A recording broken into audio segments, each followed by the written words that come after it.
Good morning. Good morning, Bu. Morning, Miss. Iya. Jadi gimana nih? Mau Ini mau langsung udah pada masuk semua atau biasanya gimana nih? Tolong kasih tahu saya nih. Biasanya diadakannya gimana? Ya. mungkin karena udah jam 9 tapi masih partisipannya masih sedikit dari Bu Ya, Diahnya mau nunggu aja atau gimana ya? Bu? boleh. Cuman saya pengen diceritain aja. Kan saya baru pertama kali nih. Iya. Biasanya gimana? Maksudnya formatnya saya tunggu ada yang nanya atau saya langsung ngasih tips and tricks gitu atau gimana?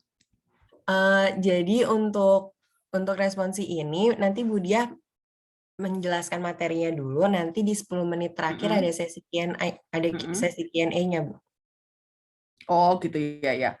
Nah materi kan karena ini kan 1 semester ya, maksudnya kok Iya, 1 semester, setengah semester ya, kan nggak Iya. mungkin di cover dalam waktu let's say 45 menit gitu. Nah mungkin saya hanya go through intinya aja gitu ya, inti dari masing-masing topik gitu aja kali ya. Iya, Bu, baik, Bu. Mana? Mendingan gitu aja kan? Iya, Bu, nggak apa-apa. Oke. Gitu Ya, aja. ya. Oke, Kalau gitu mau jadi saya dimulai sekarang? kenapa? Mau dimulai sekarang? Boleh sebentar. Saya cek slide dulu dong. Ya. Iya. Ya. Mungkin Biasanya sambil ada berapa orang? biasanya cukup lumayan banyak sih, Bu. Banyak ya. Oke. Iya. Mungkin sambil nunggu saya sapa teman-teman yang udah datang Oke. dulu kali ya, Bu. Boleh. Ya. Silakan. Selamat pagi teman-teman semuanya. Dan selamat pagi Bu Dia. Gimana nih pada hari ini udah pada semangat belum ya buat kelas responsinya? Mungkin bisa dikasih reaction atau di kolom chat. Kayak wah, gimana nih respons reactionnya? Wah, udah pada semangat banget ya. Ini kayaknya pagi hari ini tuh udah pada fresh banget Bu buat belajar statistik di jam 9. Dan pada hari ini, alhamdulillah kita udah kedatangan Bu Dia yang berkenan hadir untuk mengisi kelas responsi pada pagi hari ini. Selamat pagi Bu Dia. Selamat pagi. Gimana Bu kabarnya hari ini? Baik. Makanya nih, ini terus terang ini pertama kali nih ya saya untuk ngasih responsi gitu. Jadi ya sama-sama belajar lah ya nanti ya. Iya Bu. Ini saya juga pertama kali nge-MC di kelas responsi ini. Oh gitu ya. Jadi Oke. agak grogi gitu Bu. Iya. Oke. Kalau gitu, untuk mempersingkat waktu, kalau misalkan Bu Diahnya udah siap, silahkan dimulai Bu. Oke, baik. Oke, selamat pagi nih semuanya, teman-teman ya, bukan teman-teman ya, rekan-rekan Binusian lah, saya sebutnya aja ya, Binusian students gitu. Jadi sekali lagi tadi kan ya, pertama kali saya ngasih responsi ini kan, dan juga mungkin yang pada belum kenal saya gitu, saya tuh sekarang ngajar di basic statistics ya, kelas untuk global class gitu. Nah, saya udah lama ngajar di BINUS, tapi biasanya saya ngajarnya di BINUS di International Programs gitu ya, sejak tahun 2003. Nah, kalau nggak ngajar, nah kebetulan saya jadi direktur BINUS Global gitu ya. So saya memang yang bertanggung jawab untuk ngurusin internasionalisasi nih ya untuk di BINUS ini. Oke. Nah, ini kan intinya bahwa kalian ingin mendengar responsi tentang basic statistics ya. Tapi terus terang saya belum lihat soalnya. Oke, karena memang soal itu sangat rahasia dan hanya si subject content coordinator yang membuatnya, yang sudah melihatnya gitu. Untuk kisi-kisi gitu kan ya, untuk kisi-kisi. Nah, kisi-kisi kan jelas kita akan ada soal-soal yang multiple choice gitu ya, pilihan ganda gitu kan, dan soal-soal essay. Nah, seperti biasa, soal-soal essay dan pilihan ganda pasti akan ada bukan ya setengah random apa namanya assignments lah ya.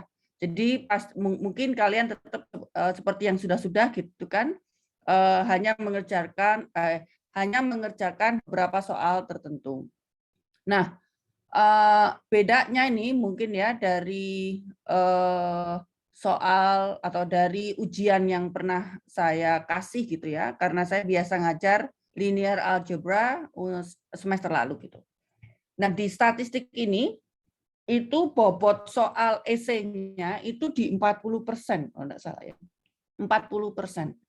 Jadi dalam arti bahwa kalian memang harus benar-benar berusaha keras gitu ya untuk bisa mengerjakan soal esai dengan baik dan benar ya. Nah, mumpung gitu ya, saya bisa katakan mumpung nih ya, mumpung semuanya masih dilakukan secara online kan ini ya. So please make the most of it gitu maksudnya. Jadi gunakan kesempatan online kalian itu sebesar-besarnya. Dalam arti, oke, ketika kita mendapatkan take home exam seperti ini kan gitu ya. Jadi kalian harus mengusahakan semaksimal mungkin bagaimana caranya kan gitu ya untuk bisa mengerjakan soal itu dan target kalian harus 100% ya, nilai harus 100%. Kenapa? Karena kalau enggak itu kalian yang rugi gitu. Ya. Oke, kalian mengusahakan segimana caranya supaya bisa mengerjakan semua soal esai dengan baik dan benar, tapi gitu ya, ada tapinya, harus kalian sendiri yang nulis jawabannya. Oke? Karena di authenticity gitu ya, sehingga kalian tidak akan terjerat atau terkena kasus plagiarisme itu tadi. Oke? Mungkin soalnya bisa kalian Google kan gitu ya. Mungkin jawaban dari soal itu ada di Google gitu. Cuma jangan sampai kan gitu ya. Kalian hanya copy paste gitu. Dan alurnya itu persis banget. Nah, sudah hampir 2 tahun kan ya kita belajar online seperti ini. Nah, sebagai dosen itu kita pasti bisa lihat, oh, ini jawabannya kok alurnya sama dengan temannya kan. Oh, kok ini juga sama ya gitu ya. Nah, kalau misalnya kalian terkena kasus plagiarisme, itu bukan hanya satu orang yang kena, itu bisa semuanya kena gitu ya. Nah, usahakan itu tidak terjadi dengan cara kalian harus menulis jawabannya dengan cara kalian sendiri gitu. Ya satu itu. Nah, yang kedua, nah oke. Itu multiple choice ya kan, multiple choice nanti kalian akan pasti akan ada random allocation of numbers kan gitu ya. Nah, itu juga usahakan semaksimal mungkin. Ya kan? Saya selalu ngasih tahu anak saya nih ya yang masih SMA gitu, kalau misalnya ada ujian ada apa gitu ya. Again, you can actually try it to Google it gitu kan. Google it first gitu kan. Kenapa? Biar cepat gitu maksudnya. Ya. Apa kalian lihat kalau misalnya udah udah cukup lama kalian mikir kan gitu ya. Nah, terus langsung aja cari tahu bagaimana cara solving this problem gitu. Oke, nah itu multiple choice 60%, essay 40%, ya. Nah, jadi saya harap karena ini masih basic statistik dan teorinya juga masih gampang ya. Jadi saya harap hampir semua nanti bakalan bisa nilai bagus lah ya. Dan do not underestimate gitu ya. Karena jelas ada beberapa murid saya gitu yang saya lihat multiple choice-nya malah yang rendah gitu kan.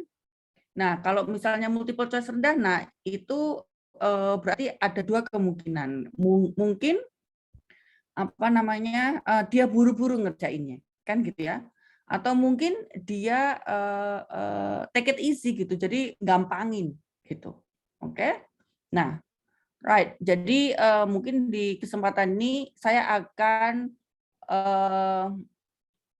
mengulas sedikit gitu ya, apa dari apa inti dari masing-masing chapter, ya kan? Karena jelas yang diujikan itu pasti materi-materi yang sudah pernah diberikan, ya. Oke. Nah, kalau saya nggak tahu kalian dapat textbook-nya atau enggak kan gitu ya. Cuman saya pernah dengar bahwa textbook ini juga beredar di Google gitu ya. Jadi make sure kamu punya textbook statistiknya, ya. Karena hanya di slide itu enggak cukup gitu. Oke. Saya ini apa namanya? Ulas sedikit ya. Bentar. So let me share screen. Oke, ini ya. Nah, kalau di week 1 gitu, week 1 masih ringan aja gitu kan, hanya sebatas pengenalan konsep gitu. Nah, week 1 ini tentang teori ya, sepertinya nggak akan apa namanya, nggak akan banyak lah ya di multiple choice itu. Terus yang jelas ya kalian pasti harus tahu apa arti sampel, apa arti population kan gitu ya.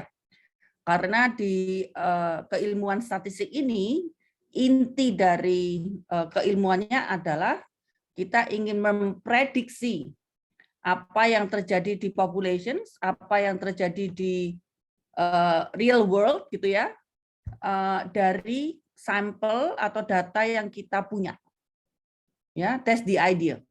Jadi kita ingin merepresentasikan atau menggambarkan gitu ya apa yang terjadi di dunia yang sebenarnya berdasarkan sampel gitu. Karena kita hanya memiliki data yang terbatas jumlahnya kan gitu kan. Pada saat kita ingin memprediksi sesuatu pasti ada kemungkinan bahwa prediksi kita itu bagus atau jelek kan gitu ya. Oke. Untuk apa namanya konsep atau vocabulary gitu ya, terminologi yang dipakai jelas bahwa parameter ya, parameter itu adalah biasanya menggambarkan karakteristik dari population. Ya. Parameter itu biasanya digambarkan atau dituliskan dengan simbol the Greek letters ya, simbol apa tuh, simbol Yunani, simbol matematika gitu ya, Greek letters, mu kan gitu ya, sigma square untuk variance, mu untuk means gitu, atau sigma untuk standard deviation kan gitu ya. Sementara kalau statistik ya tanpa S, statistik itu adalah suatu bilangan yang menunjukkan karakteristik dari sampel. Ya, jadi statistik itu sendiri menunjukkan sampel, sementara parameter itu menunjukkan populasi. Nah, statistik itu bukan Greek letters, ya, bukan simbol matematika. Statistik itu biasanya X bar, gitu ya. X bar itu apa namanya rata-rata atau average gitu, coba ya. Saya kalau bisa gambar, ya. Jadi kalau statistik itu X bar gitu ya, itu rata-rata, oke. Sementara counterpartnya itu mu, oke. Standard deviation itu S, counterpartnya di populations itu sigma. Kemudian variance ya, itu S kuadrat, di sini ya sigma kuadrat. Gitu. Oke. Nah, ini tipe-tipe variabel ya. Ada categorical variable, ada numerical gitu ya. Kalau categorical itu biasanya menunjukkan suatu data kategori, misalnya gender ya kan, jenis kelamin gitu. Misalnya lokasi rumah gitu kan, misalnya Jakarta Selatan, Jakarta Timur, Jakarta Barat. Jadi variabel yang menunjukkan kelompok. Sementara kalau numerical variable itu adalah variabel yang menunjukkan angka sebenarnya. Misalnya gaji gitu kan, salary, atau tinggi badan atau berat badan. Jadi angka yang memang tertera di variabel itu adalah menunjukkan angka yang sebenarnya. Jadi value-nya, nilainya gitu kan. Sementara kalau kategori variable itu adalah kelompoknya.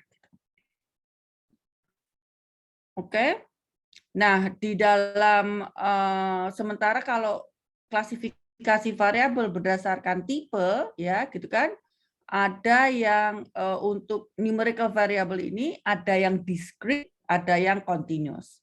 Discrete itu biasanya tidak bisa diberikan dalam bentuk decimal points ya. Jadi 1, 2, 3, 0 gitu kan ya. Discrete variables itu hanya bilangan positif. Jadi dari 0, 1, 2, 3, 4, 5, and so on. Sementara untuk continuous variable itu bisa mengandung nilai desimal. Jadi misalnya 1,1, 1,5, kan gitu ya. Continuous variable juga memungkinkan untuk negatif values. Gitu. Oke. Nah, untuk level of measurement ini yang kadang-kadang agak susah ya kan. Kalau misalnya mana nih? Nominal, jadi hanya perlu 2 yang benar-benar kalian itu sebenarnya harus awas gitu ya. Nah ini nih. Jadi nominal itu level of measurement. Jadi level dari pengukurannya. Nominal itu biasanya kategori, ya, kelompok, pria wanita, Jakarta Selatan, Jakarta Barat, gitu ya, lokasi rumah, provinsi, gitu ya.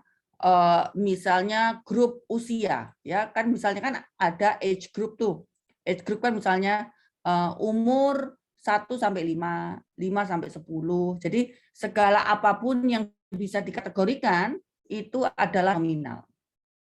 Nah, kalau ordinal itu juga bisa dalam kategori, tapi ada tingkatannya kan gitu.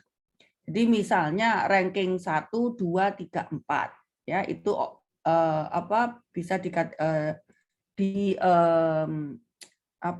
diatur dalam suatu ranking gitu. Nah, yang sering membingungkan itu memang interval sama rasio gitu ya. Nah, di interval itu jelas hanya suatu interval aja. Jadi nilainya itu sebatas angka aja gitu. Dan dia tidak bisa mengandung suatu arti rasio. Rasio itu artinya pembanding. Contohnya, ada contohnya nggak ya ini? Nah,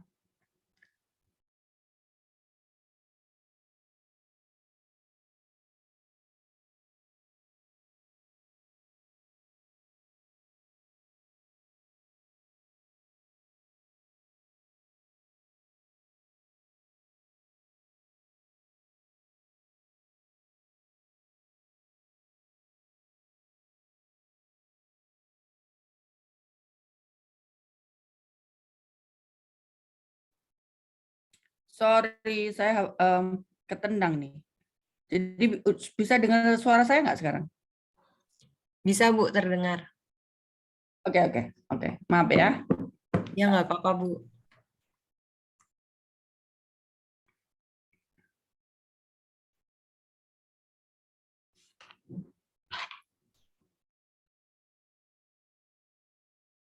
Oke. Jadi saya ulangi tadi sampai mana yang ini ya. Nah, tentang interval atau rasio ya. Nah, ini bisa sih sebenarnya kalian cari di YouTube gitu ya. Terus ada contoh-contohnya juga gitu kan. Nah, ini memang masih diperdebatkan sampai sekarang gitu. Ya, kalau yang misalnya orang bilang bahwa temperature gitu ya, itu adalah rasio atau interval. Nah, itu juga masih diperdebatkan. Tapi lihat textbooknya kan gitu ya, ada beberapa contoh yang memang ini nih, yang temperature itu kan itu pasti interval gitu ya. Tapi kalau berat badan ataupun gaji itu adalah rasio kayak semacam gitu loh. Nah, kadang bisa juga orang itu menganggap bahwa untuk berat badan, oh itu bisa juga interval semacam itu gitu ya. Nah, jadi ini kita apalin aja lah gitu. Sesuai dengan apa yang sering orang tuliskan di textbook gitu, semacam itulah ya. Oke. Nah, kayaknya intinya cuma itu aja yang untuk di week 1 ya.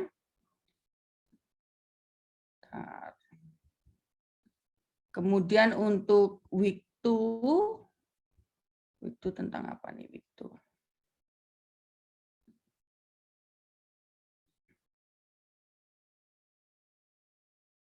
Oke. Ya.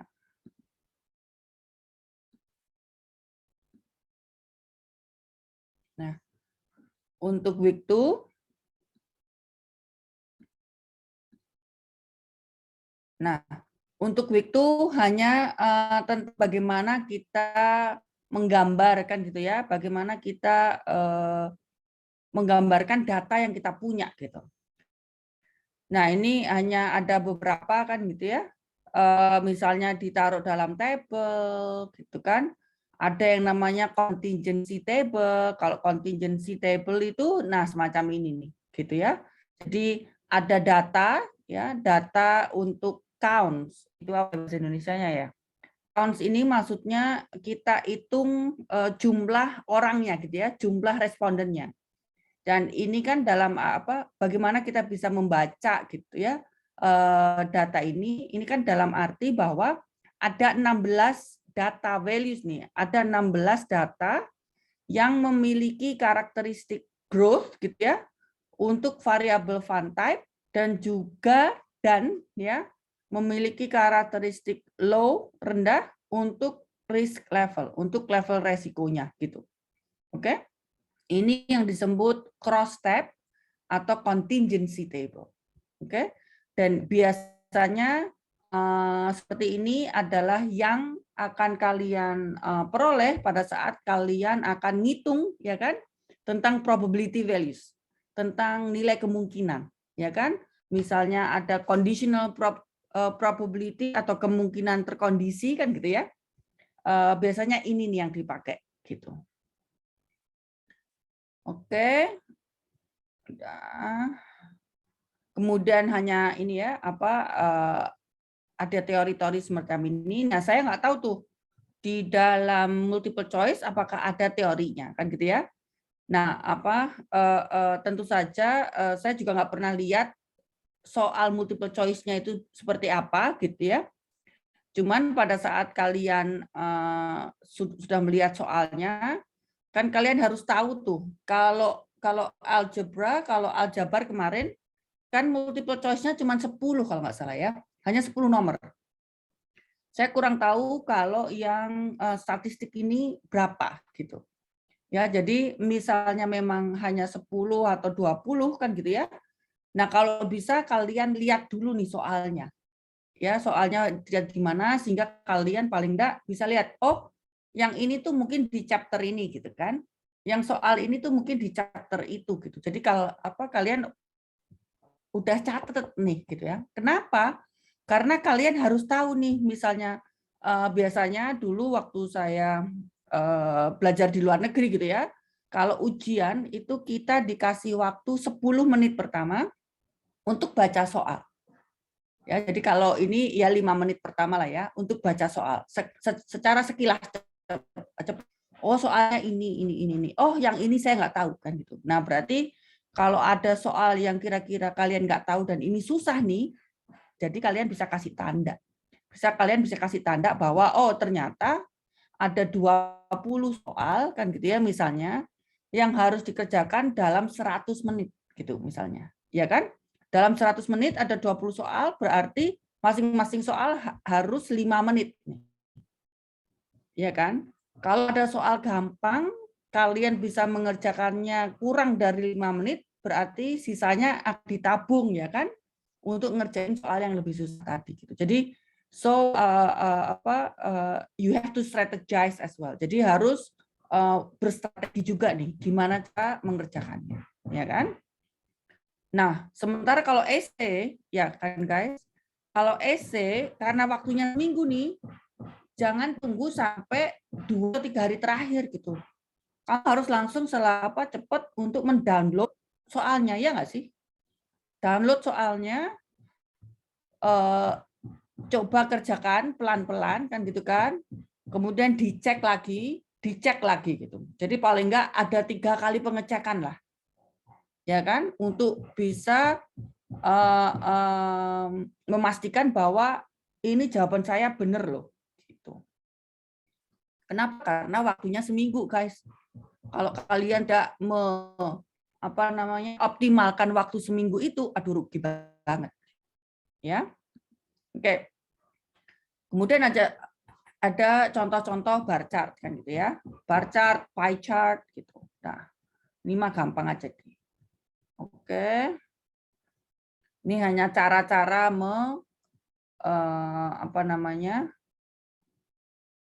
Nah, ini.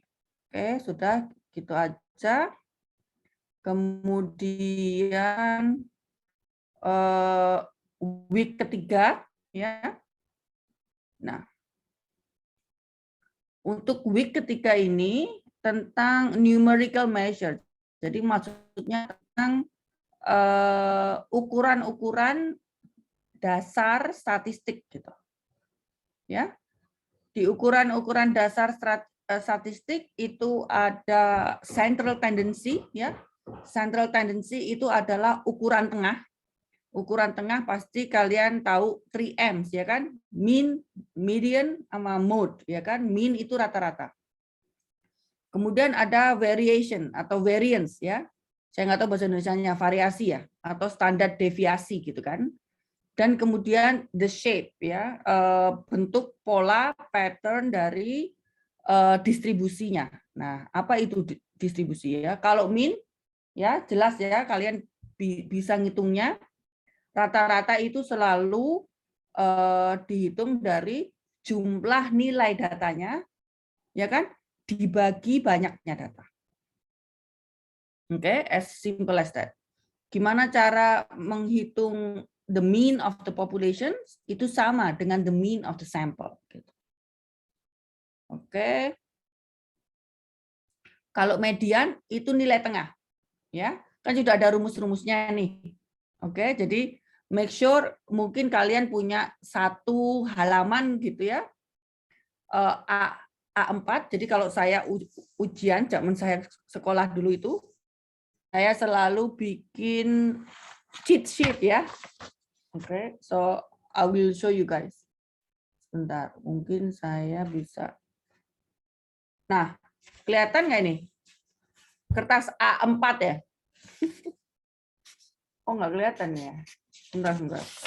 Mungkin perhaps saya harus ini sebentar ya. Hilangkan background sebentar.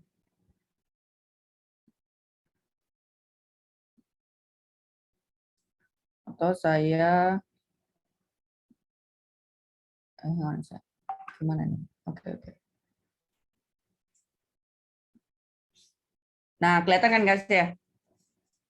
Right, so what I normally do tuh waktu saya kuliah gitu ya, itu saya selalu bawa cheat sheet gitu. Maksudnya cheat sheet itu ini adalah catatan yang selalu saya bawa kemana-mana gitu.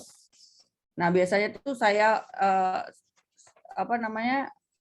saya tulis lagi semua materi perkuliahan dalam ini ya, satu lembar A4 gitu ya. Kemudian kita bagi 2, terus kita bagi 2 lagi, jadi ada 8 sisi gitu. Oke. Nah, saya biasanya nulis semuanya ini. Gitu. Karena pada saat kalian nulis itu kalian akan ingat gitu ya. Jadi kalau boleh saya cerita, saya S1-nya Computer Science juga, guys. Jadi S1 saya Computer Science sama Applied Mathematics di University of Adelaide gitu ya, di Australia. Jadi itu biasanya saya pakai semacam ini nih kalau belajar. Nah, semua rumus-rumus itu gitu ya, semua rumus-rumus yang kalian dapat di PowerPoint gitu ya, itu ditulis lagi gitu. Ya, median itu gimana cara ngitungnya. Kalau mode gampang ya, kalau mode itu adalah nilai yang paling sering keluar kan gitu ya, gampang lagi. Nah kalau ada mungkin nggak ada 2 mode gitu, ada bisa namanya bimodal. Jadi mode itu pasti hanya 1 angka yang paling sering keluar. Kalau ada 2 angka yang sering keluar namanya bimodal ya, bimodal. Kalau ada lebih dari 2 angka yang sering keluar itu kita sebut multimodal gitu ya. Oke. Terus kalau udah geometric mean kayak di skip ya, kita tidak menggunakan itu. Kemudian ada variasi ya. Variasi atau variance itu maksudnya persebaran dari data ya guys. Jadi seberapa beda sih data itu gitu ya. Seberapa homogen, seberapa heterogen. Kalau homogen berarti data values-nya semakin mirip satu sama lain, ya kan? Udah, variance. Nah, variance ini yang perlu kalian camkan itu cara ngitungnya gimana. Ya, again, kalau ngitung secara manual ya pasti akan ada resiko salah kan gitu ya. Supaya cepat kalian langsung Excel kan aja. Ya. Kamu copy paste data yang ada di dalam soal kan gitu ya misalnya. Kemudian kamu hitung di Excel kan ada fungsinya ya kan? Ada fungsi penghitungan variance ataupun standard deviation. Standard deviation itu adalah akar dari variance. Jadi ingat itu selalu gitu. Udah coefficient of variation ya itu pada saat standar deviasi dibagi rata-ratanya ya. Coefficient of variation itu kapan dipakai? Pada saat kita akan membandingkan ya variasi dari 2 data set yang ada. Ya, kalau ini kalau perbandingan aja. Oke, kayaknya ini sudah oke ya. Week 3 ini saya stop share. Oke. Bentar.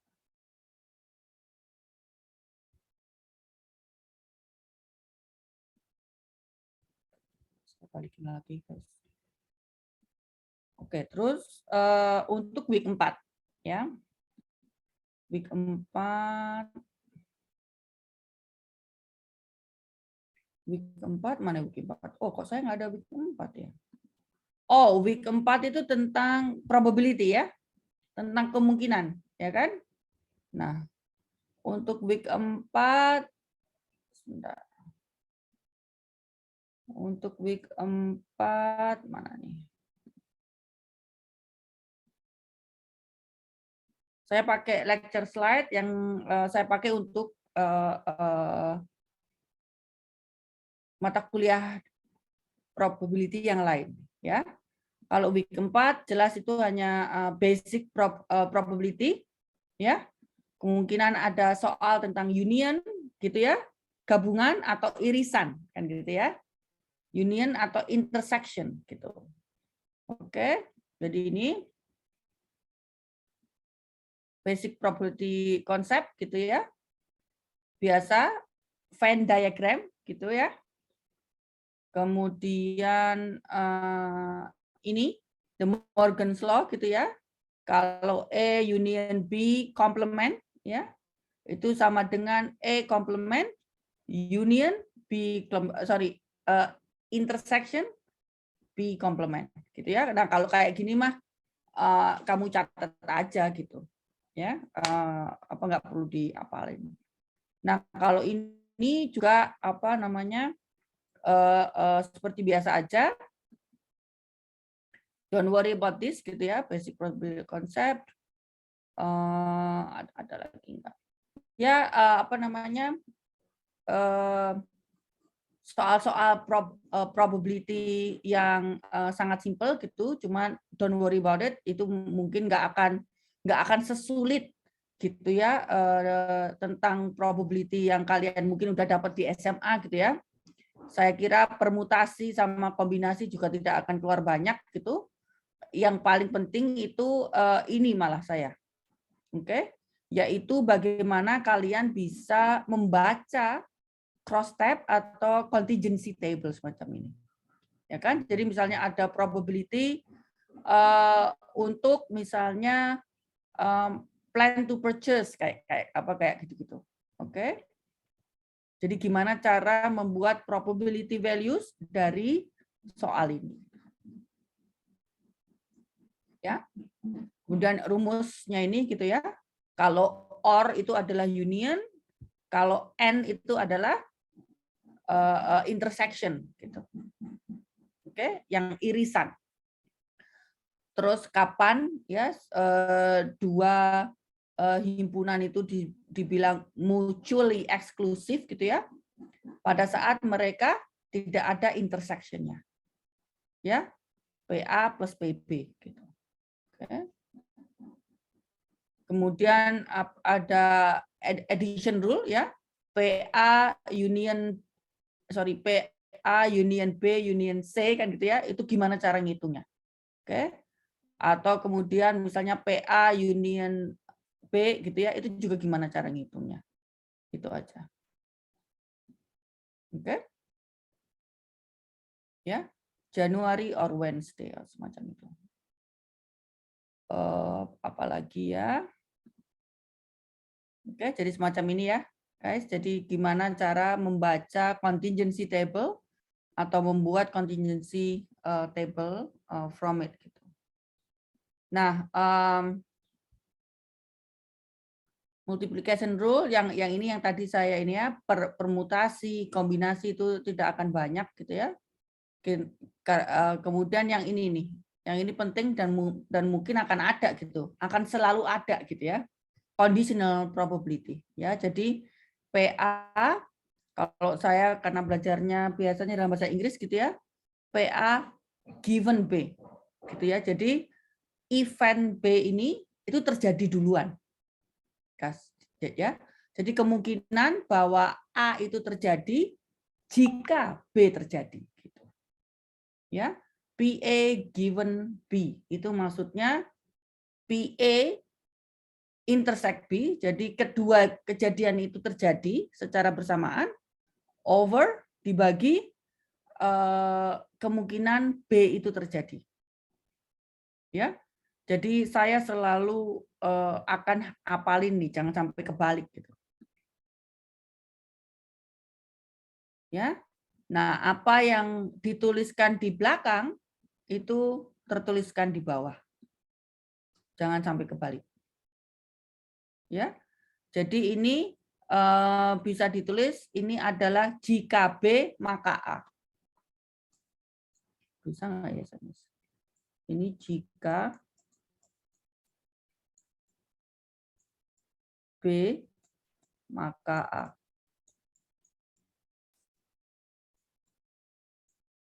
Ya, jadi B-nya itu terjadi duluan, baru A gitu. Oke, jika B maka A itu sama dengan PA given B gitu. Oke. Nah, sekarang apa tuh marginal probability kan gitu ya? Marginal probability itu adalah P of A. Kalau PA dan B itu adalah joint probability. Jadi kemungkinan gabungan ya. Saya nggak tahu apa namanya terminologi Indonesianya. Tapi kalau PA itu adalah gabungan semuanya, itu namanya marginal probability. Jadi ini nih.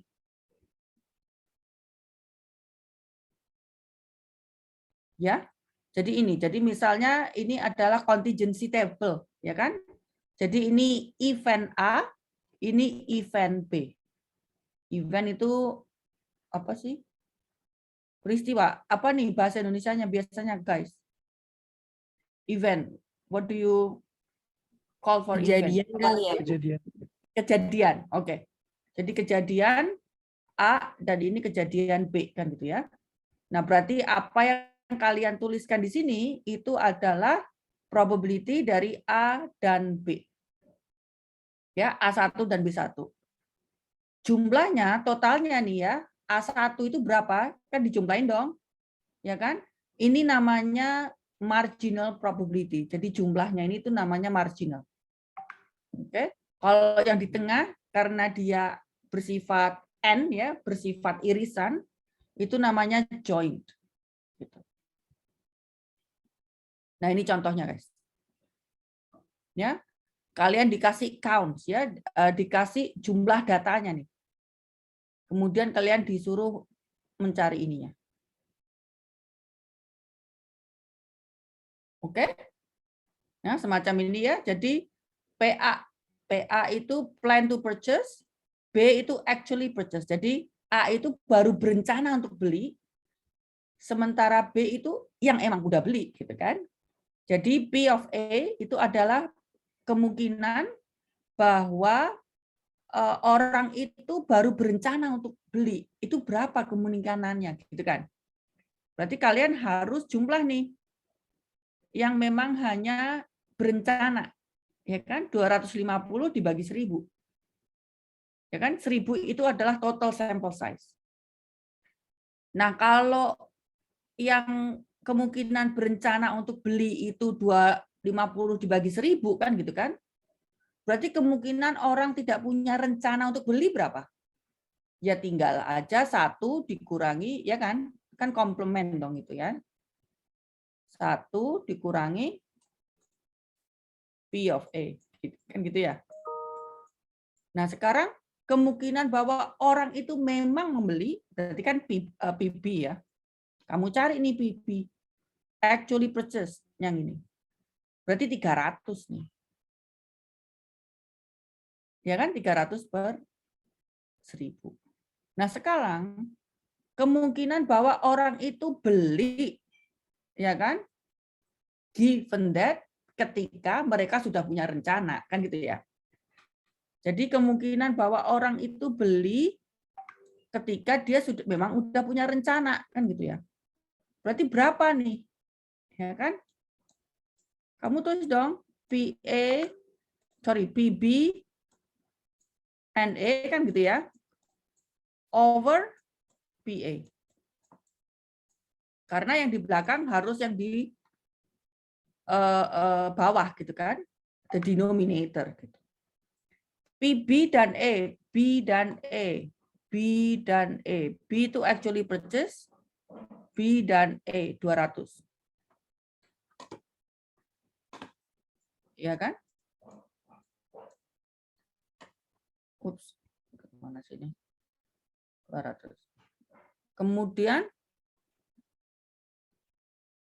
P of A gitu. P of A itu adalah orang yang hanya rencana aja gitu. Itu berapa? Oh, 250. Ini ya. Oke. Nah, jadi tergantung nanti soalnya gimana nih. Mana yang depan, mana yang belakang gitu. Oke. Atau conditional probability-nya bisa juga dibikin decision tree. Cuman kalau soal multiple choice kayak gini terlalu lama ya, terlalu susah juga gambarnya gitu. Jadi mungkin nggak akan keluar sebagai decision tree gitu. Oke, ini hanya contoh-contoh aja. Ya paling cuman itu aja sih, guys. Oh, dan juga multiplication rule, ya kan? PA and B itu terdiri apa bisa dihitung dari PA given B PB. Ya kan dari tadi ya. PA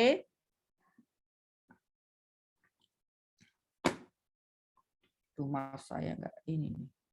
Jadi PA given B kan gitu kan yang kalian ingat tuh sama dengan PA and B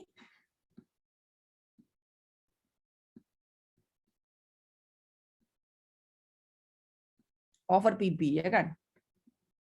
Nah, kalau misalnya PA given B itu sudah, PB, sudah diketahui ya, misalnya ini udah diketahui, bisa aja kan kalian terus ngitung ini, ya kan? Ini hanya cross multiplication aja nih. Jika, nah ini juga penting. Untuk membuktikan bahwa A dan B itu independen, maksudnya A dan B itu terjadinya tidak saling mempengaruhi gitu ya, independen, benar-benar kejadiannya itu tidak bisa saling mempengaruhi gitu kan. Itu alasannya jika dia meeting gitu ya, bisa dihitung seperti ini. Untuk membuktikan bahwa kejadian A dan kejadian B itu independen, kalian harus hitung ini. Apakah memang benar PA given B itu sama dengan PA gitu. Kalau ternyata tidak sama dengan, berarti mereka tidak independen. Ya. Jadi ini. Jadi yang pertama rumus ini yang harus tahu, kemudian yang ini. Independen itu kapan terjadinya? Pada saat PA given B itu sama dengan PA. Ya. Atau PA dan B ya itu sama dengan PA kali PB. Ada dua. Oke. Alright. Ini base theorem ya. Ini hanya ini aja ya. Kapan PA itu terjadi gitu ya? Itu apabila, nah, misalnya kalian ada kejadian kondisi yang banyak gitu. Ya. PA given PA given B1 kali PB1, PA given B2 kali PB2 and so on. Ya, tergantung berapa kejadian yang memang terjadi sebelum A gitu loh. Ya. Ya, and this is a base theorem. Ya, dikasih rumusnya aja gitu. Oke? Nah, ini sudah kurang 10 menit lagi loh. Sebentar. Saya mau nanti agak telat dikit, selesainya boleh nggak nih? Nah, Nazla. Boleh, Bu. Boleh ya? Sebenarnya sampai jam 11, Bu. Oh gitu. Iya. Terus? Ya.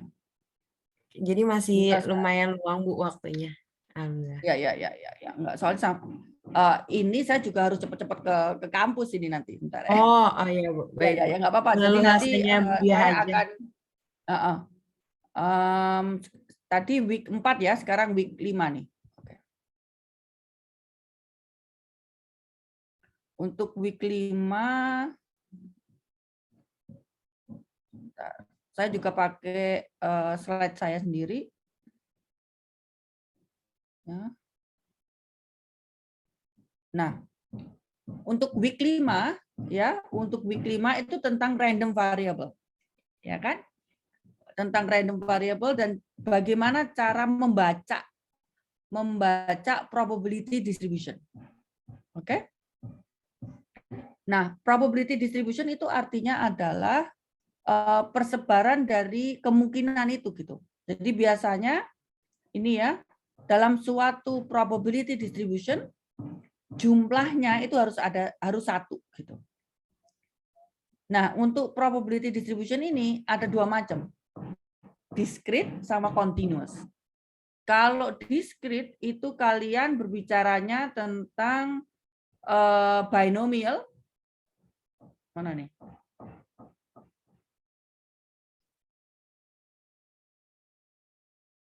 Oke, sudah. Ada nggak ya?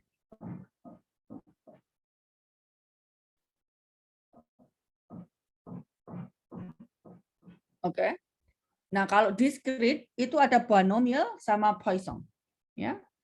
Di dalam binomial distribution ya, probability-nya tuh seperti ini, pakai rumusnya ini gitu kan. Nah, kemudian kalau dalam setiap dalam setiap probability distributions itu pasti ada rumus untuk nilai probability-nya. Kemudian ada rumus untuk nilai rata-ratanya, expected value atau EX atau mu gitu, sama ada rumus variance-nya. Ya, sigma square. Pasti itu ada di setiap probability distributions. Nah, di discrete ini kita hanya belajar dua, ya kan? Binomial sama Poisson. Kalau binomial, kalau di kelas saya, ya ini rumusnya ya, sudah ada Excel filenya gitu. Nah, gimana misalnya kalian pengen dapat slide ya, PowerPoint slide saya gitu, nanya aja ke murid-murid saya gitu. Ya Nazla, nanti kalau ada yang pengen dapat PowerPoint slide saya, suruh nanya ke mahasiswa saya aja gitu, karena saya nggak bisa ngasih di sini gitu. Baik, ya. Bu. Ya. Nah, ini rumusnya. Kemudian kita pakai ini aja, table. Ya kan? Kita pakai tabel aja. Dan tabel ini bisa di generate atau dibuat oleh Excel aja, gampang gitu. Ya. Dan contoh-contoh soalnya ya harus hati-hati gitu. Kita bermain kata-kata di sini ya. Misalnya probability of exactly 2 gitu ya misalnya. Nah, di sini kalau binomial itu artinya bahwa kita menganggap kan gitu ya, kita menganggap bahwa kejadian itu mengikuti binomial distribution. Berarti hanya ada 2 kemungkinan gitu kan. Either kemungkinannya yes atau no. 1 atau 0 kayak gitu. Ya. Jadi ini kan kalau di binomial itu pasti kita ngomonginnya tentang misalnya kemungkinan mendapatkan komputer rusak dari 20 komputer yang ada gitu misalnya. Ya kan? Misalnya diketahui bahwa kemungkinan sebuah komputer rusak itu 0,2 gini kan, 20%. Nah, kalau kita punya 20 komputer gitu ya, atau kalau kita punya 10 komputer, berapa sih kemungkinannya kita punya 3 komputer yang rusak? Berapa sih kemungkinannya kita punya paling sedikit 8 komputer yang rusak? Oke, nah ini penghitungannya seperti ini. Ya, kita menggunakan discrete probability distribution. Ketika kita membicarakan berapa sih kemungkinannya kita punya paling sedikit 8 komputer yang rusak. Berarti kita harus menuliskannya the probability of X gitu kan lebih besar sama dengan 8, iya kan? Kalau X lebih besar sama dengan 8, berarti kemungkinannya ada 3 dong, ya kan? 8 itu rusak, 9 rusak, atau 10 rusak kan gitu ya. Karena dia atau berarti harus tambah plus. Ya, kita add-kan, kita tambahkan. Nah, ternyata kemungkinannya sangat kecil, ya dong, ya kan? Kemungkinannya sangat kecil gitu. Kenapa kemungkinan sangat kecil? That's very logical gitu kan? Karena the probability of komputer itu rusak itu hanya 20%. Ya kan? Kalau kita punya 10 komputer, secara logika kan gitu ya. Berapa sih kira-kira komputer yang rusak? Berapa guys? The expected value. Rata-ratanya. Ada berapa komputer guys? Bisa jawab enggak?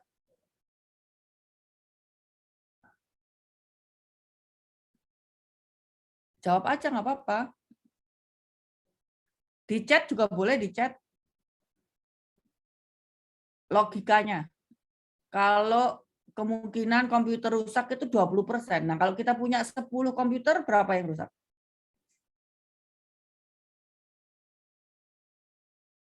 di chat aja, di chat. 2, oke, thank you. Ya, berarti kalau kita harus menghitung kemungkinan paling sedikit 8 komputer yang rusak, berarti kemungkinannya akan sangat kecil sekali gitu loh. Ya nggak? Karena secara logika dari 10 komputer pasti 2 rusak gitu. Beda dengan kemungkinan ada kurang dari 3 yang rusak. Berarti kemungkinannya bakalan gede, ya kan? Karena secara logika rata-rata komputer yang rusak itu 2 komputer, sementara pertanyaannya adalah less than 3, kurang dari 3 yang rusak. Pasti akan gede gitu. Benar kan? Ternyata kemungkinannya adalah 67,8%. Cukup besar gitu. Ya, jadi kita kalau di binomial, di discrete probability distributions, kita main di sini gitu. Jadi seberapa tepat gitu ya kalian mengartikan pertanyaannya. Oke. Nah, kemudian ada Poisson ya. Di Poisson itu cirinya ini rumusnya ya, rumus dari probability distribution-nya. Ada lambda-nya di sini. Lambda itu adalah rata-rata, the expected. Berarti gini kan? Berarti mu dari lambdanya,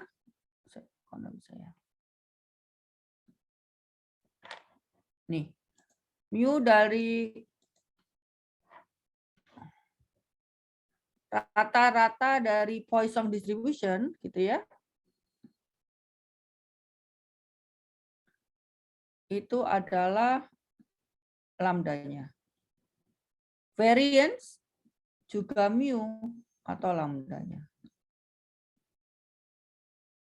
Oke? Nah, kalau yang ini yang kalian perlu hati-hati itu adalah unit. Ya, unit dari lambda. Nah, kalau misalnya kalian baca nih gitu kan. Ini adalah rata-rata customer yang datang per menit ke suatu bank saat jam makan siang itu 3. Nah, jadi pada saat jam makan siang, jam 12 sampai jam 1, rata-rata customer yang datang itu 3. Yang datang per menit, sorry. Ini ada unitnya nih. Berarti lambda itu adalah 3 customer per menit. Oke? 3 customer per menit. Nah, sekarang ditanya ini, berapa probability in a given minute, gitu ya, berapa kemungkinannya di setiap menit akan ada 2 customer yang datang. Ya, akan ada 2 customer yang datang. Kalian masukin lah ya. Jadi Px sama dengan 2. Lambdanya 3 karena ditanyain per menit. Tapi di soal berikutnya, selama 5 menit interval, ada 2 yang bakalan datang. Exactly 2. Ketika kita berbicara unitnya menjadi 5 menit, kan gitu ya, berarti lambdanya harus kita ubah. Kalau 3 per menit, ya lambda yang pertama, kalau per 5 menit jadi berapa, guys? Di chat. Boleh kalian jawab di chat. Kalau 3 per menit, per 5 menit jadi berapa? 15. Thank you. Ya. Oleh karena itu, untuk menjawab pertanyaan kedua nih, dalam waktu 5 menit, kemungkinan bahwa 2 customer akan datang nih, exactly itu, hanya 2 yang datang, itu kamu masukin lambdanya itu 15. Ternyata kecil banget, ya kan? Ini hampir 0% nih, guys. Karena 10 pangkat minus 5. Ya jelas kecil banget kemungkinannya, ya kan? Karena kita tahu bahwa lambda sebenarnya itu 3 customer per menit. Ya kan? Kalau ada kita dikasih waktu 5 menit, seharusnya secara logika yang akan datang ya 15 orang, kan gitu ya. Sekarang kalian ditanyain, kemungkinan yang datang hanya 2, itu berapa? Berarti akan sangat kecil gitu. Does it make sense? Tahu ya guys? Ya, jadi kalau di Poisson, be careful dengan lambdanya. Yang ditanyain apa? Per menit kah? Atau per 5 menit? Atau per jam? Kan gitu ya. Jadi dilihat unitnya. Oke, itu kemudian week 6 ya. Week 6 itu 6 and 7 itu ya, hanya ada satu tentang continuous distribution. Untuk continuous distribution ada 2 juga. Yang normal sama eksponensial. Udah bisa lihat ini? Saya juga ada ini, sebentar. Wait.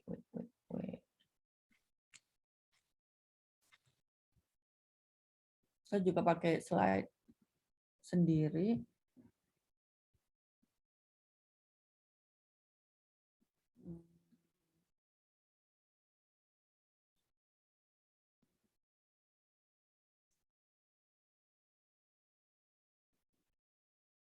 Ya, sebentar. Saya share screen lagi. There you go. Bisa lihat ya. Jadi di continuous distribution itu ada 2, normal sama exponential. Nah, yang paling penting itu normal distribution. Jadi pasti ada soal tentang itu. Sebelum membahas itu, kita bahas yang eksponensial dulu ya. Nih.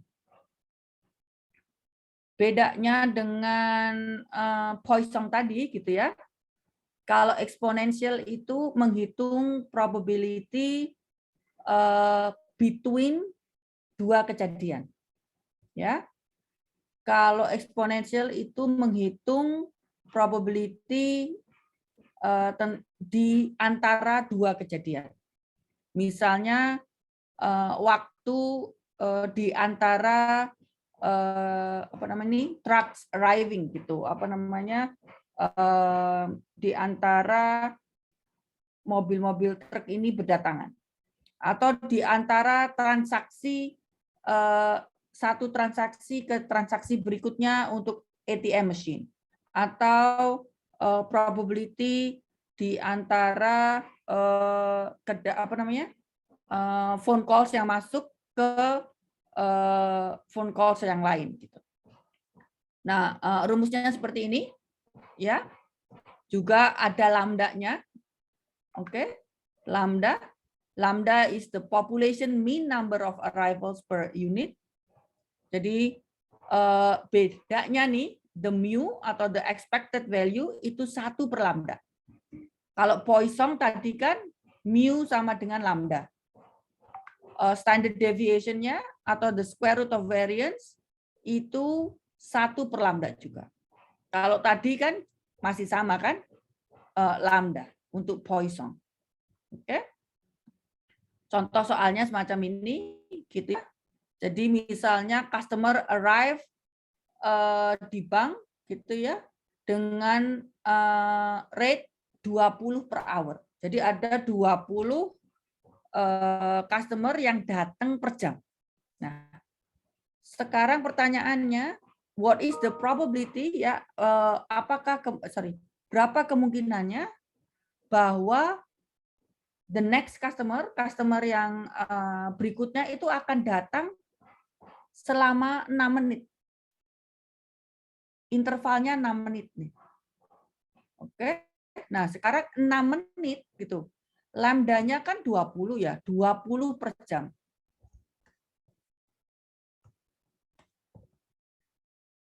Nah, kalau 6 menit itu ada berapa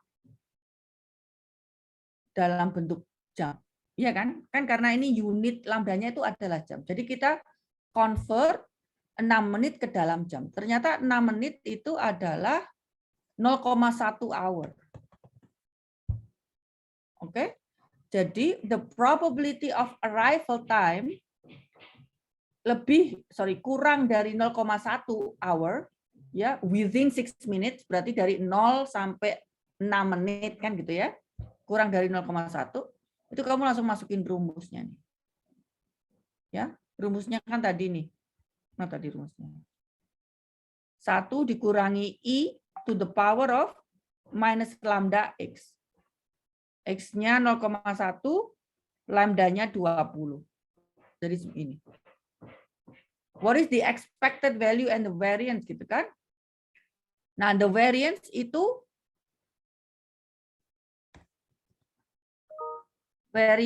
adalah standard deviation kuadrat.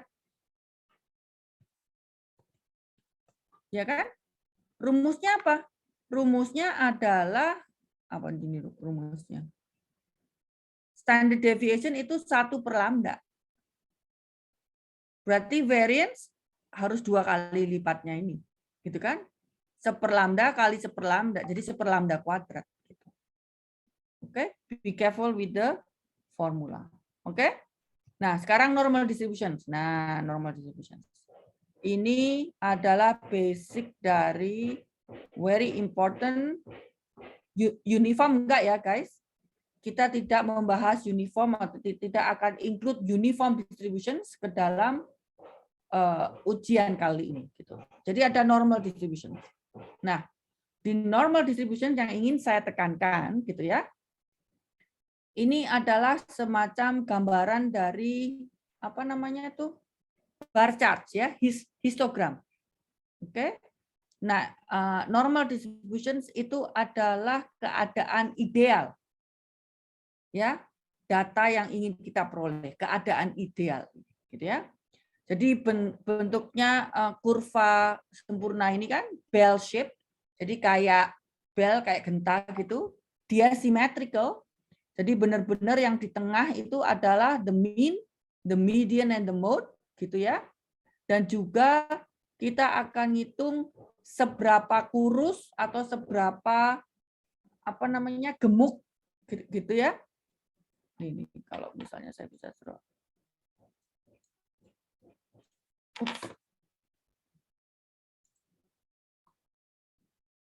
Ya, seberapa kurus atau seberapa gemuk dari bell curve-nya. Gitu. Ya. Oke. Rumusnya seperti ini, guys. Maksudnya ini adalah f of x. Jadi ini adalah nilai y yang ini nih. Titik-titik ini nih. Ya. Itu diperoleh dari ini. Nah, ini yang saya sebutkan tadi ya. Semakin standar deviasi, semakin penyebarannya itu kecil, data kita akan semakin homogen gitu ya. Semakin kurus nih. Karena nilai dari data values kita akan lebih dekat ke rata-rata. Tapi kalau standard deviation kita itu gede gitu ya, kurvanya akan semakin datar, semakin gemuk gitu. Itu dalam arti bahwa data kita semakin heterogen, semakin bermacam-macam. Pada saat saya bilang data itu adalah nilai dari data itu sendiri, ya, the data values. Nah, intinya adalah di normal distributions kita mengkonversi data dalam notasi X ke Z. Ya. Z ini adalah suatu pemetaan ya, suatu peta di mana semuanya itu distandarisasi, standardized ya. Bahwa sumol di dalam kurva Z gitu ya, itu adalah sama dengan mean kita, the average value. Oke, jadi kita mengkonversikan nih. X kita konversi ke Z. Kenapa? Karena supaya lebih gampang cara kita menghitung probability-nya dengan menggunakan table. Nah, gimana cara translasinya kan gitu ya? Jadi nilai Z itu diperoleh dari X minus mu, mu itu adalah rata-ratanya, dibagi standard deviation. Oke? Right? Nah, yang ingin saya tekankan lagi adalah kalau kalian melihat tabel Z itu, bahwa daerah, ya ini ya, daerah di bawah kurva itu adalah nilai probabilitasnya. The probability value is the area under the curve. Ya, kalau kalian masih ingat kalkulus ya kan? Kalau kalkulus kan menghitung area itu adalah integral ya enggak? Integral dari A ke B, kemudian persamaannya, kemudian di X, ya kan? F of X itu ini. F of X itu adalah rumusnya ini guys. Ada nggak tadi? Nih, this is your rumus F of X. Atau yang lebih complicated lagi, ada nggak ini? There you go. Ini rumus your F of X. Ya, the integral. Tapi thank God kita punya tabel Z, ya nggak? Nah, di tabel Z itu sudah dikasih values-nya. Nah, ini contoh-contohnya. Gitu. Ya. Contoh misalnya kita dikasih nih pasti, ya kan? The homepage download time is following the normal distribution. Pasti kita akan dikasih, di soalnya akan disebutkan nih, distribusi apa yang dipakai. Entah itu normal, binomial, Poisson, ataupun nanti eksponensial gitu. Ya. Kemudian parameter yang akan kita pakai juga dikasih. Ya kan? The average or the mu itu 7 and the sigma is 2. Calculate the probability of having less than 9 seconds as the download time. Nah, gini deh. Ya kan? Kalau pas kita convert, ya, ini sumbu X ke sumbu Z. Rata-ratanya 7. Berarti kalau rata-rata 7, di sumbu Z-nya pasti 0. Kalau X sama dengan 9 nih ya, 9 minus 7 dibagi 2, di Z-nya dia angka 1. Gitu. Jadi kita mengkonversi antara X dari X ke Z, kan gitu ya. Nah setelah itu, kamu cari tuh the probability ketika X kurang dari 9, itu sama dengan the probability pada saat Z kurang dari 1. Kamu lihat nih. Berarti yang di highlight biru ini itu adalah nilai probabilitasnya. Gitu. Gimana caranya? Lihat table. Ya kan? Lihat table ini berapa. More than 9 second. Ya kan? More than 9 second itu berarti 1 minus semuanya. Nah, yang dikasih di table, guys, itu biasanya yang sebelah kiri nih. Ya. Kita udah tahu yang ini dikasih oleh table 0,8431 dikasih oleh tabelnya. Kalau di sebelah kiri itu 0,8413, berarti sebelah kanannya berapa? Tinggal dikurangi ya kan? 1 minus the whole lot. Ya. Jadi pada saat kalian mengerjakan si normal distribution ini, kalian harus bisa memvisualisasi bentuknya gimana sih gitu. Maksudnya gambar dari kurvanya itu gimana. Iya kan? Sekarang kalau di antara nih, antara 7 dan 9, berarti yang tengah ini dong. Iya kan? Berapa luas daerahnya? Berarti kamu harus menghitung luas daerah pada saat ini X sama dengan 9 dikurangi X sama dengan 7. Ya kan? Jadi luas daerah di sebelah kiri 9, kan gitu ya. Dikurangi luas daerah di sebelah kiri Gini. Sehingga kalian hanya dapat yang diarsir biru tua ini. Gitu. Oke? Dan tipe soal yang lainnya lagi itu pada saat ini. Ya, di mana kalian dikasih nilai probabilitasnya, nilai luas area di dalam kurvanya, dan kalian harus menghitung X-nya. Jadi hitungan kebalik. Ya. How much time in seconds will elapse before 10% of the downloads are complete. Jadi di 10% yang awal. Oke, so 10%. Berarti yang sebelah kiri yang diarsir ini adalah 10%. Kalau di sini 10%, Z-nya berapa gitu loh. Ya kan? Kalau 10% kamu back to the table, ininya berapa? Ternyata Z-nya itu minus 1,28. Kemudian kamu masukinlah ke sini. Ya. Dan ketemulah X-nya. Kalian cek. X-nya itu 4,44.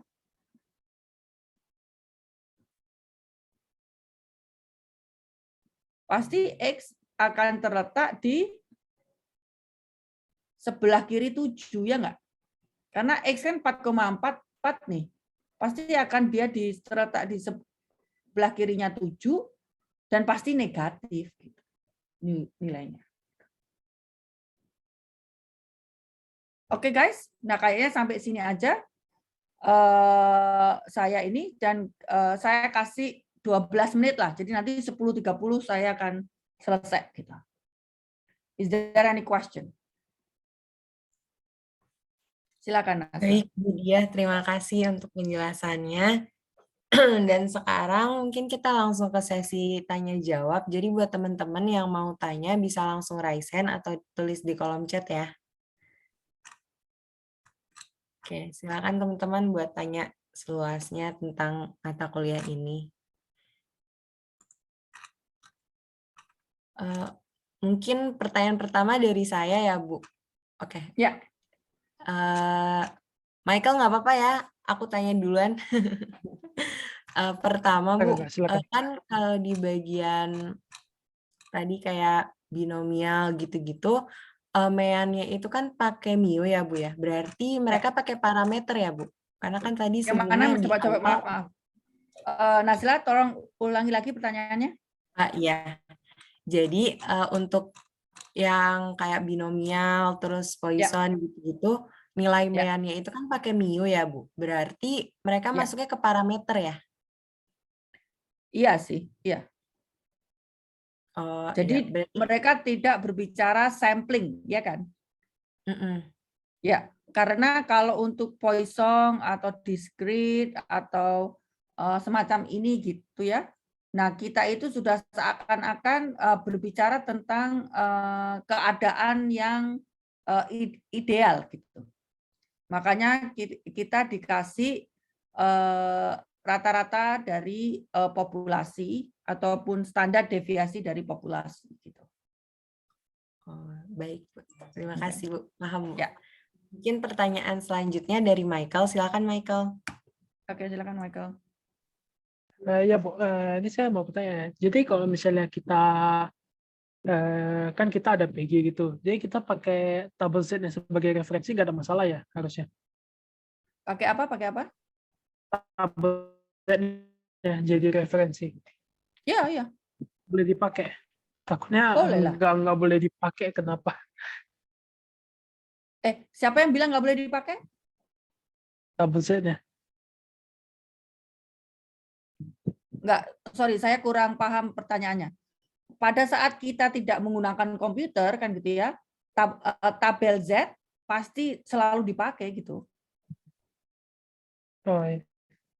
Ya, tapi kalau misalnya kamu udah tahu cara langsung ini nih, ya, pakai fungsi di Excel, coba aja kamu Excelin, langsung dapat nih. Oh, oke. Ya kan? Jadi bahwa kamu udah masukin X-nya. Ya, X-nya 9 nih. Oke. Min-nya kamu udah dapat juga. Standard deviation-nya juga udah dapat. Kemudian ini flag-nya nih, true or false, gitu ya. Kalau true itu adalah memberikan cumulative probability, jadi adalah daerah di sebelah kiri dari X tersebut. Udah, kalau kamu tulis ini nih di Excel, langsung kamu dapat. Tanpa harus melihat tabel, gitu loh maksud saya. Baik, Bu. Ya. Oke, selanjutnya mungkin teman-teman ada yang masih punya pertanyaan. Mungkin saya mau nanya sedikit, Bu. Tadi berhubung kan Bu Diah ngejelasin tentang yang true ini. Kalau Ya. misalkan false berarti buat nunjukin yang daerah kanan ya, Bu? Atau gimana? Bukan. Kalau false itu dia nunjukin titik X, titik sumbu Y di sini. Jadi ini kan apa namanya kurva ya. Jadi kalau kalian, sebentar ini, saya pakai merah deh. Ini kan seakan-akan kamu ada sumbu Y di sini, ya nggak? Iya, Bu. Ya, sumbu Y ini kan berarti frekuensi. Still remember kalau histogram kan ini sumbu X-nya, jadi data values-nya ya kan gini ya. Histogram, ya kan? Iya, Bu. Nah, sumbu Y-nya ini adalah frekuensi, ya enggak? Iya. Ya. Nah, kalau normal distribution, sumbu Y-nya ya itu adalah titik-titik di sini, ya enggak? Oke. Jadi kalau dia false itu adalah Px sama dengan 9. Jadi kalau dia false itu adalah titik di sini. That's the probability density function. Jadi titik di sini itu berapa besarannya? Jadi kan sumbu Y-nya ini berapa besarannya? Itu kalau dia false. False. Ya. Nah, kalau kamu ingin lihat luas daerah sini gimana caranya? Tinggal dikurangin 1, Bu, sama yang di daerah kiri. Nah, exactly. Kurangi 1 Berarti yang mana kalau daerah kiri. Berarti kalau false itu bukan interval ya, Bu, bentuknya. Kalau true itu interval gitu. Ya, kalau true itu bukan interval, namanya cumulative probability values. Tahu kumulatif kan? Kumulatif itu adalah dari di sini 0 nih sampai 9 gitu. Jadi dia jumlahin nih semua nih. 1, 2. Jadi luas daerah. Luas daerah di sebelah kiri X sama dengan 9. Ya, jadi penjumlahan. Tahu kan cumulative distribution? Jadi kamu jumlahin tuh semuanya. Ya, Bu. Paham, Bu. Ya. Oke. Nah, Terima kalau kasih, yang Bu di Diah. ini berarti kamu tinggal 1 dikurangi ini. Oke. Terus ada yang nanya nih, untuk 2 PPT hari ini apakah boleh di-share di Zoom? Sementara sebenarnya saya agak deg-degan sih gitu. Apa boleh gitu saya nge-share ini ya? Cuma nanti sebentar. Atau saya share di sini aja kali ya. Oke, ya bolehlah. Jadi yang ini yang continuous sama discrete ya. Saya share deh. Bentar, saya ini file save as.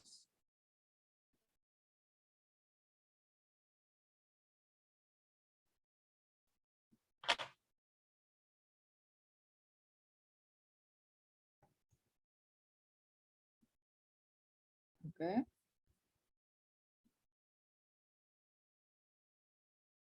Oke. Oke, jadi saya share di Zoom ya, for everyone ya.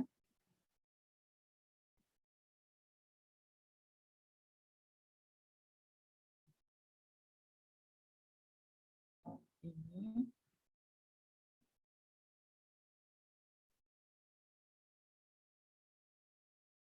Oke, sama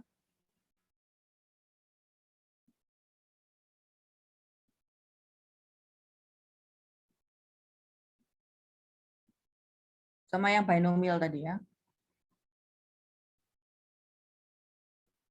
Binomial.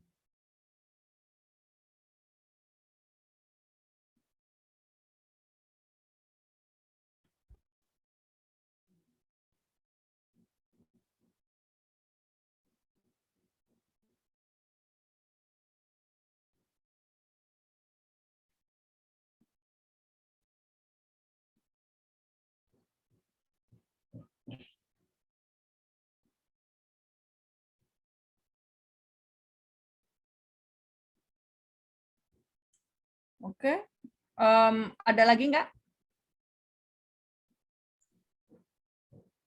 Mungkin kalau misalkan masih belum ada yang mau tanya, kita sesi dokumentasi dulu kali ya Bu Dia.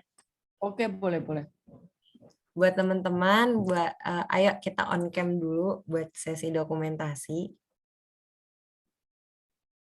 Mungkin bisa dibantu sama Kak Ahmad. Silakan Kak. Baik. Sebelumnya bisa stop share screen dulu nggak ya, Bu? Oh ya, oke. Ya. Oke.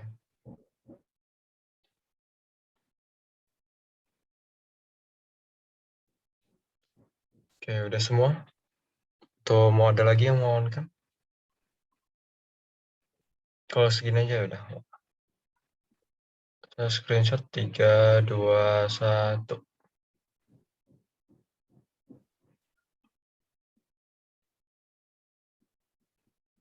Sekali lagi. 3, 2, 1. Oke, udah. Udah ya Nasla berarti ya? Oke, terima kasih Bu Dia untuk waktunya hari ini. Oke, terima kasih juga ini kalian semua ini. So all the best ya, good luck. So make the most of it gitu ya, karena kalian masih S1 nih, berarti try to get as high GPA as possible. Oke? Iya, siap Bu. Yes. Terima See you kasih guys. Bu. Bye-bye. Sebanyak, Bu. Bye. Dan terima kasih untuk teman-teman yang sudah berkenan hadir untuk ikut di acara responsi kali ini. Jangan lupa buat ikut di responsi selanjutnya ya. Bye guys.